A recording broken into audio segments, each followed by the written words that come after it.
Hi, my name's David and I'm talking to you today from the Carlisle Sony Centre.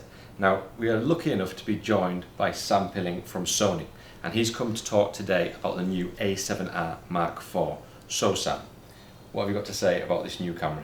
Well, it's a world first. It's a 61 megapixel sensor inside an interchangeable lens camera. It's the first time we've had 61 megapixels full frame in either a mirrorless camera or a DSLR. And with that resolution, it's going to produce stunning image quality, even in low light situations. Okay. Now, one of the things that I like about this camera is the fact that when you crop the sensor, it's still going to be 26 megapixels. What does that mean for customers? That's a really great fact. Being able to crop such a high resolution sensor means you've effectively got a built-in teleconverter. For the day that you go out shooting birds and you forget the telephoto lens, essentially with this camera we'll be able to apply a 1.5 times magnification by cropping the sensor and still have a whopping 26 megapixels of resolution to edit and print from. So it's basically like having an additional lens in your bag. Okay. A couple of other things. So it's 10 frames a second? That's correct, yeah. If you're into sports, if you're into wildlife, if you've got kids that run around all over the beach, every split second is captured. And that surprises a lot of people, because at 61 megapixels, that's a lot of information the camera has to process. So another feature on the camera is it has 567 phase detection autofocus points, covering 74% of the sensor. Absolutely correct. You're starting to sound a bit like a geek. But it has a real benefit for the consumer. Those autofocus points, not only, like you say, do they cover the vast majority of the sensor, and they are fast phase autofocus points, the camera is also intelligent.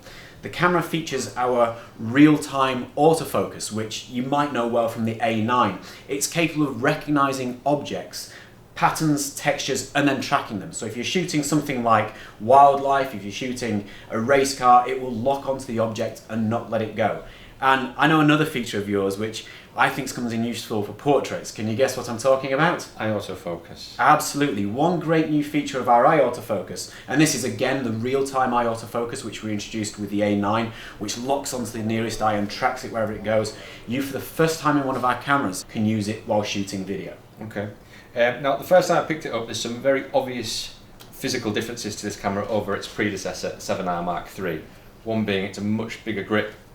There seems to be quite apparent differences in terms of the card door. Go on, give us a few bits of what that means again for the customer. So, the camera, you're right, the body is physically different. The grip is much larger, which suits people who might want to shoot with larger lenses. And additionally, it suits the sort of customer who's probably going to be using this camera. If you're using gloves, you're doing landscape photography, that grip, the bigger gap between the grip and the lens means you've got extra room to grab the camera. There's also new positioning of the dials. The back dial is now on the top of the camera, making it again quick and easier to access. And as you mentioned, the ports on the side, they've got an improved weather sealing. Even the joysticks had a redesign to make sure that you can quickly switch between focus points or menu options really fast and out in the wild. Now, in-body stabilization. This is not the first camera that has this feature, but again, for customers who are using third-party lenses, what does that give them? It means they have image stabilization whatever they're shooting with, and this is really important with high-resolution cameras. The higher the resolution of your camera, the more likely you are to see shake from movement of the camera. Because of the higher resolution, a smaller movement will result in blur. So we can give you 5-axis image stabilization using this camera. The camera is great in low light because of this, and it'll really benefit those customers who not only shoot stills, but video as well. Another one, so another big feature of the camera is it's got a 15-stop dynamic range. Now, for a lot of us, what does that mean? Because I think a lot of people will read that and it'll probably skate over, but there's some big features within that. Absolutely. It's the ability to see the details in the shadows and the highlights at the same time. Now, I've come up to Carlisle today and we've had all sorts of weather, and right now it's actually turning quite nice. We've got a bit of bright sunshine, so if I was outside shooting today, I'd be able to see the details in the white fluffy clouds at the same time as all the details in the shadow on the street level. Really powerful sensor. And some other obvious features that we talk about, so 4K video and HDR as well. So Yeah, if you've bought a TV recently, hopefully from the Sony Centre, you'll have seen the HDR logo on there. Again, it's the ability to capture more colours, more dynamic range, straight into the camera, so your resulting video will look far more impressive than just standard quality video. And in addition to that, you also have the ability to shoot in something called gamut and log. So if you have some serious pro video features, this is also the camera for you.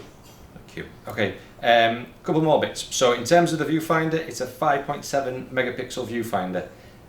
Absolutely, yeah, you've covered it yourself. That is a viewfinder which we've never put into one of our cameras before. Extremely high resolution.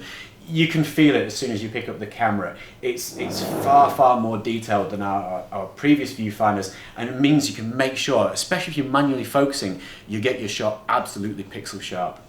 And finally, pixel shift. Pixel shift technology, multi-pixel shift technology. This camera is an absolute beast. It can actually shoot 240 megapixel stills. Now it does this by combining up to 16 images by moving the sensor using the image stabilization just slightly and super sampling the image. The resulting file is 240 megapixels. The resulting file is also 1.8 gig, so it's a huge amount of information. The subject does need to be still though. If it moves, the camera won't be able to capture a multi-pixel shift. So it's great for studio work and a bit of architecture work as well. Okay, so after all that, I'm guessing you're going to be wanting to buy one here today. Absolutely, they're available today. So if you want to come into store or click buy on our website, they're available right now.